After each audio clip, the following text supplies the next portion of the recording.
Olá pessoal, estaremos iniciando agora o assunto relacionamento interpessoal, percepção e motivação. Esse é o vídeo 1 de 2 vídeos, as relações interpessoais. Então vamos lá, contexto e mundo atual. Contexto, segundo o dicionário, contexto significa relação, é a relação entre o texto e a situação em que ele ocorre dentro do texto. É o conjunto de circunstâncias em que se produz a mensagem que se deseja emitir. Lugar e tempo. Emissor e receptor, etc. E que permitam sua correta compreensão. Você vê que a gente precisa falar as coisas dentro do contexto. E um exemplo legal de contexto dentro de uma organização é o que está até no sistema de gestão de qualidade. São assuntos abordados dentro da norma ISO 9001. E aqui, na sua última versão, organização e seu contexto. Então, a organização precisa ver o contexto que ela está vivendo no mercado, o contexto que ela está vivendo na situação interna. Isso implica também no trabalhador. Analisar o seu contexto, porque mediante o contexto que você está vivendo, você cria ali as medidas de controle, você cria as ações prudentes para que você venha a sobreviver e não ser afetado. Você vê que para uma empresa sobreviver, ela tem que analisar, entender o contexto que ela está vivendo. E esse contexto envolve o quê? Dentro desse contexto, eu tenho que saber como é que é a minha liderança. Como é que as pessoas lideram dentro da minha empresa? Como é que estão os prepostos, os supervisores, encarregados, os líderes de equipe, os gerentes, os diretores, os superintendentes? Como é que essa turma está lidando com as suas respectivas equipes? Como é que é essa liderança? Eles sabem liderar? Eles lideram adequadamente? Então, na ISO, ela fala de liderança. E a liderança precisa saber relação interpessoal. Ela precisa saber lidar com as pessoas, que uma empresa ela tem pessoas diversas. Então, ela precisa saber lidar com essas pessoas num conjunto todo. Aí vem lá, 6, tem que ter um bom planejamento. O contexto é esse. Também, está dentro do contexto. Apoio e operação. Avaliação de desempenho. Então, faz avaliação de desempenho organizacional, clima organizacional, diversos levantamentos com esse objetivo. Uma análise 360 graus, avaliação de desempenho profissional, que envolve uma série de itens que a empresa considera importante, que vai te dar um resultado. Ou você não atende ou supera. Lógico que se a gente for perguntar a qualquer um, todos vão dizer que querem superar, mas para superar você precisa também lidar com as pessoas. Tem que ter um comportamento apropriado para isso. E no fim, se analisa o quê? A melhoria, usando os critérios chamados PDCA. Então está aqui, ó, PDCA, que é o planejamento, planejar, fazer, checar e agir. Então, PDCA. Então precisa estar se verificando isso. Então o contexto, a empresa é obrigada a fazer um trabalho de analisar o contexto dela, qual é o ponto forte dela, quais são os pontos fracos dela. E como ser humano devemos fazer também a mesma coisa, que a empresa é um corpo humano. Qual é o teu ponto forte? Qual é o teu ponto fraco? No seu comportamento, no seu temperamento, no seu conhecimento. Tudo bem? Uma coisa que acaba empurrando, mexendo nas relações interpessoais é a tecnologia da informação. A comunicação é imediata. A globalização dos mercados é acelerada. Então a gente sabe que as nações todas do mundo inteiro, todas têm seus grupos de pesquisadores, todo mundo buscando desenvolver alguma coisa, todo mundo querendo sair na frente de alguma coisa que vai impactar na vida da população como um todo. Então muitas mudanças trazem inconstância nas relações homem, escola e trabalho. Então isso tudo está sempre, esse caminho junto, mas está sempre com inconstâncias. É preciso estar sempre trabalhando, analisando o contexto e se adaptando, se reinventando, se requalificando, se atualizando. Há necessidade de se capacitar o profissional para superar as questões com as quais ele se defronta. Então, vai estar se defrontando de um monte de coisa. Surgem novas oportunidades que requerem uma revisão da capacitação profissional. Então, a capacitação profissional, ela vai precisar ser atualizada. A própria formação que a pessoa já teve precisa ser, muitas vezes, reciclada, ou atualizada, ou aperfeiçoada, ou fazer um outro curso que complemente o que já tinha anteriormente. Ou até uma atualização a ponto de abandonar certos conceitos anteriores, certas capacitação anterior para trazer, para dar vazão a uma nova, para poder mergulhar dentro de uma nova. Isso tudo acontece. Então não tem como parar. Não tem como parar com isso. Se o profissional quer sempre se manter numa condição estável. Desafio. Então a gente já entendeu o contexto. Agora o desafio para isso tudo. Qual o desafio? Então nós temos renovar atitudes por parte dos profissionais de educação. Então profissionais de educação na escola, cursos técnicos, faculdade, universidade corporativa, quem faz conteúdos para ensino, objetos de aprendizagem, monta palestra, monta treinamento, tudo são profissionais que estão educando alguém. Investir em suas qualificações para se manterem no mercado, mas a diversificação do trabalho passa a exigir competências amplas. Hoje a gente escuta até falar dos cargos amplos, pessoas que gerenciam, que coordenam áreas enormes, com diversos tipos de especialização. Então começa a nos levantar a ideia de que precisamos ser um profissional especialista, não só com uma especialização, mas diversas, e também ao mesmo tempo ser um generalista. É a tendência de mercado. Aprimorar a capacidade de pensar, a sensibilidade para detectar e solucionar problemas. Preparar-se para inevitáveis mudanças na escola, na organização e na produção industrial. Sem dúvida, hoje já temos visto aí o desenvolvimento da indústria 4.0, desculpa, melhor dizendo. Então, esse tipo de indústria, automação, robótica, inteligência artificial. Então, vai levar o que? Os técnicos que implantam, que fazem manutenção, que instalam, vão precisar ir para um patamar de conhecimento um pouco mais alto. Subir alguns degraus na escala do seu conhecimento. Aprender a questionar, refletir, expandir seu potencial. Além de ter em mente que as soluções para os problemas exigem esforço, talento e criatividade. Então, aprender nunca é uma tarefa light, vamos dizer assim, fácil. Sempre exige esforço, emprego de tempo, dedicação, tem que ter um certo talento e criatividade. As competências ali vão sendo desenvolvidas.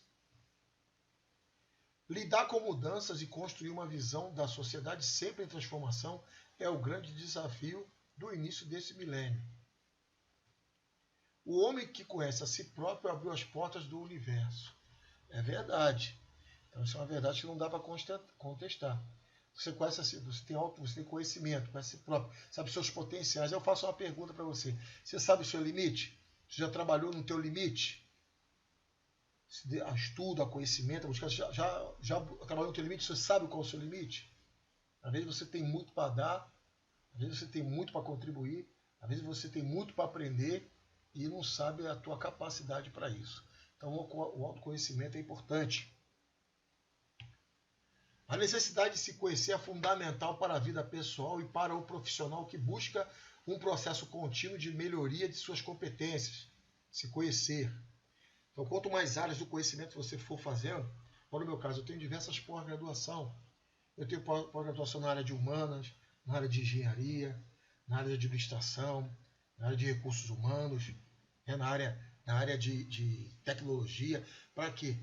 Que acaba a gente usando determinadas matérias, ou alguns trechos de matérias em uma, consegue fazer uma contribuição para uma outra. Então, isso tudo é muito importante e vai te ajudando a solucionar problemas com mais facilidade. Quando nos autoavaliamos e identificamos que comportamentos e atitudes devem ser mudados, é sempre mais fácil progredir. É bem verdade que nem todo mundo muda com facilidade. Tem pessoas, infelizmente, que só mudam, como diz no popular, pela dor. Não é o ideal, mas infelizmente tem isso. E pude constatar isso na prática. Uma certa empresa que eu trabalhei uns anos atrás, que ali fizemos tabulamos alguns dados e construímos alguns indicadores para tentar matematizar o êxito dos nossos treinamentos. Então, o que nós encontramos ali? Em média, resumindo o assunto, 75% aceitava bem o que a gente ensinava ali, contribuía, se mostrava interessado, o pessoal participava e agregava valor para eles. Uns 20% já tinha que chamar atenção mais algumas vezes até que se adequava. Mas tinha 5%, quer dizer, 75 mais 20, 95, 5%, nós vimos que não teve jeito. Tinha que passar um furacão, às vezes, na vida da pessoa, tirar as coisas do seu lugar para ele começar a repensar seus conceitos. Então, de qualquer forma, a grande maioria entendemos ali por indicador naquele cenário, naquele contexto, que a gente alcançava o objetivo legal e com um pouco mais de esforço, até 95%. Mas 5%, infelizmente, não conseguimos alcançar o nosso objetivo. Aí não se tinha jeito, infelizmente. Às vezes a pessoa precisa sair daquele emprego, viver um outro cenário para rever os conceitos, avaliar, ou às vezes até a idade, a maturidade que vai fazer essa parte. Mas enfim, naquele contexto, 5% não atendia, infelizmente.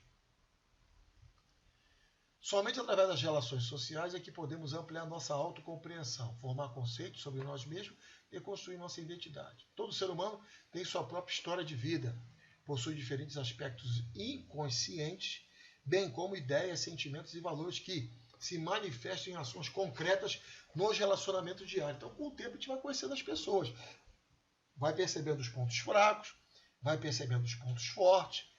Quando a pessoa é esperta, ela usa o ponto forte dela até para alavancar o seu ponto fraco.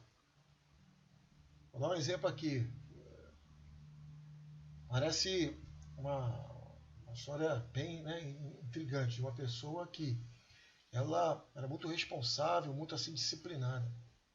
Só que tinha muitos livros para ler, não lia nenhum. Eu falei, olha só, você precisa usar teu ponto forte para alavancar teu ponto fraco. Você é bem responsável, a gente vê isso. Então você tem que criar um compromisso com a leitura, não é só um compromisso assim de montar treinamentos para aplicar lá numa área tal, para que você se veja obrigado, como você é responsável, obrigado a botar a mão para fazer. Você tinha conhecimento, tinha capacidade, mas não tinha uma coisa que te obrigasse, uma motivação para fazer a coisa andar. Então criou isso, acabou ela tendo que fazer, que se não fizesse ela ia ter problemas, porque ela já havia marcado com pessoas de dar o treinamento e datas já definidas. E não se tinha esse treinamento, acabou buscando a literatura, acabou estudando, acabou fazendo, acabou acontecendo e deu tudo certo. Então usou o ponto forte dela para alavancar o ponto fraco. Mas às vezes o ponto fraco de uma pessoa é questão de outros valores.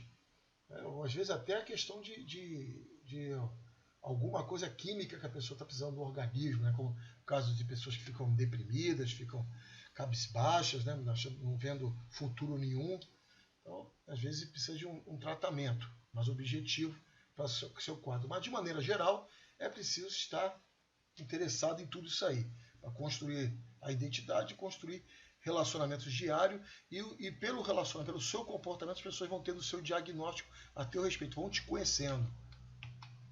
São várias as formas em que os indivíduos se distinguem uns dos outros, seja nos aspectos físicos, psíquicos, intelectuais, emocionais ou sociais. Há diferentes grupos sociais, tais como família, o seu trabalho, a escola, a igreja, as associações de bairro, etc., dos quais você faz parte, podem ter influência na sua personalidade, da mesma forma como a sua personalidade tem influência dentro dos grupos sociais. A base para um bom relacionamento humano é compreender que cada pessoa, inclusive você, tem uma personalidade própria, que precisa ser respeitada e que traz consigo, em todas as situações, necessidades sociais, materiais e emocionais, que precisam ser satisfeitas e que influenciam o seu comportamento. Fatores ou forças que determinam a personalidade são a herança biológica, o ambiente e a idade. A idade também fala que tem seus ciclos. Você não quer que uma pessoa que tem 85 anos tenha o mesmo desempenho de um de 20. É claro que um precisa do outro, mas os ciclos são diferentes. Também denominados respectivamente natureza, educação e amadurecimento. A vantagem é que quanto mais amadurecida a pessoa está, mais facilidade ele tem de lidar com os problemas, com as dificuldades. As diferenças individuais são importantes de serem analisadas para não se exigir resposta de uma determinada pessoa, que ela não possa corresponder por motivos e condições próprias, principalmente na escola, na família e no trabalho. E agora, pessoal, estaremos falando da percepção. Como é que você percebe? Percepção, o que é? É a capacidade de interpretar um estímulo. Em resumo, é isso. É a tua percepção. Um processo torna-se cônscio de formar ideias, de dar-se conta de algo. Condições que aumentam a precisão das percepções. Então, tem gente que percebe, às vezes, a coisa muito de maneira equivocada. Mas a percepção, ela tem alguns itens que são importantes se observar, que nos levam a ter uma percepção precisa das coisas. Conhecimento. Só você ter um bom conhecimento humano, um bom conhecimento técnico de engenharia, um bom conhecimento de conhecimentos gerais, você consegue ter uma percepção mais precisa. Ser flexível, porque tudo que é rígido demais acaba quebrando e as coisas mudam, então precisa ser flexível. Equilíbrio ou ajustamento interno. A pessoa, ela é uma pessoa que ela é bem racional e também tem equilíbrio emocional. A emoção e a razão caminham juntas com ela, ela tende a ser equilibrada. Quando uma pessoa é muito emocional, a percepção dela também vai ser carregada dessa variável. Isso pode perceber de maneira errada ou de maneira inadequada. O ajustamento interno. Então, quando a pessoa ela tem flexibilidade, ela sabe que as coisas mudam, ela tem equilíbrio, ou então ela tem um ajustamento interno, quer dizer, dá tempo para ela mesma digerir, ou também ela dá tempo para os outros digerirem as novas coisas, os novos procedimentos, as novas regras, os novos caminhos a serem tramitados, transitados também, ou cumpridos. Julgamento baseado em fatos. Então isso é muito importante ter para precisão nas percepções. Quando a pessoa ela já parte para precipitadamente, já para sair interpretando sem ter a quantidade de fatos descritos e às vezes até obedecendo uma sequência lógica, ela tem dificuldade de ter uma percepção adequada. Então são comportamentos que precisam ser neutralizados ou até eliminados, minimizados no mínimo da vida de quem assim tenha esse tipo de coisa. Outros fatores que interferem na percepção, experiência passada. Então tem gente que se prende muito no passado. É lógico que o passado também, o teu passado, ele te mostra, o teu futuro de hoje teve um efeito do teu passado lá atrás. Mas as coisas que ficaram para trás, ficaram para trás. As coisas novas daqui para frente é que num mundo desse dinâmico, que as coisas mudam com muita frequência, precisa se estar atento. Então tem coisas que no passado dava até certo, mas agora não quer dizer que dê. Às vezes essa experiência do passado passa a ser somente um detalhe, ou uma história, ou somente. Então isso tudo a gente tem que saber. Às vezes a experiência passada até ela dura um bom tempo, ela atravessa muito tempo a experiência passada, mas ela pode estar sendo influenciada, ou modificada, ou reinventada, ou readequada, ou repaginada pelo que vem acontecendo de evolução das coisas de maneira geral. Então, diferenças individuais, também isso é importante. As pessoas têm tendência somente a aceitar bem quem pensa igual a ele, ou semelhante. Não é bem assim. Às vezes a gente se completa bem com pessoas que pensam diferente, que pode nos ajudar a desenvolver uma coisa bem legal, ou até uma inovação bem legal, dando ouvido às pessoas, não com preconceitos ou ideias já pré-concebidas. Estado emocional. Então, o estado emocional fala alto. Uma pessoa que está com o estado emocional alterado interfere na percepção. E o interesse também. Tem pessoas que são muito interessadas, tem pessoas com interesse médio, tem pessoas que só trabalham em prol dos seus interesses, tem outros que trabalham em prol do interesse do grupo. Então, isso tudo depende. Um pai de família, por exemplo, o normal, ele tem interesse não só por ele, tem o interesse dele pessoal, mas ele tem que ter interesse pelo grupo, família, esposa, né, tudo ali, tem interesse por todos, né, trabalhar no interesse coletivo. E tem aqueles que também só trabalham no interesse individual, isso é muito problemático. O interesse tem que ser do tamanho que realmente ele precisa dentro do contexto que está se trabalhando. E o preconceito, todo preconceito ele já cria uma dificuldade, já cria uma barreira. Finalizamos aqui o vídeo 1 de 2 vídeos das relações interpessoais, pessoal. Então, qualquer dúvida, nos envia lá suas dúvidas através dos nossos canais de comunicação. Bons estudos e até a próxima.